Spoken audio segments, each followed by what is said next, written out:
ছিল না, পরামর্শ ছিল, কার কোনো ক্ষমতা না।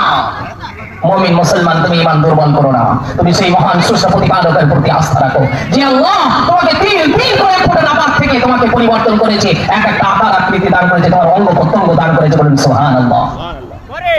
যে আল্লাহ তোমাকে এক ফোটা নাপাক পানি থেকে, তোমার কোনো পরিচয় পরিচিতি ছিল না, তোমার কোনো আবেদন নিবেদন ছিল না, তুমি কোনো জিনিস বলে পরিগণিত ছিল না।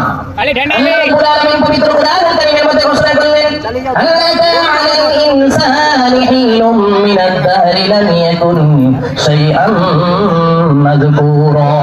বান্দা, তুমি আজকে নিজের চেহারার দিকে তাকিয়ে নিজেকে অহংকার করো, তাকাব্বুর করো, আজকে নিজের গরমের মধ্যে তুমি ভিড় করো, না না না না, তোমার কোনো ব্যক্তিত্ব নাই, তোমার কোনো পরিচয় নাই, তোমার কোনো কারাকৃতি ছিল না। সেই মুহূর্তটার কথা একবার তুমি ভেবে দেখো। আল্লাহ আলাল ইনসানি হিনুম মিনাদ দাহর, সেই সময়টা তুমি অতিবাহিত করে আসো নাই, যে সময়টা তুমি কোনো জিনিস বলে পরিগণিত ছিল না, যে জিনিস যে সময়টা তোমার কোনো পরিচয় পরিচিতি ছিল না, তোমার কোনো কারাকৃতি ছিল না, আমি আল্লাহ রাব্বুল আলামিন তোমাকে এক ফোঁটা নাপাক পানি থেকে তিল তিল করে আমি আমার রহমত দিয়ে বরকত দিয়ে আমি দয়া অনুগ্রহ করে তোমাকে দুনিয়ার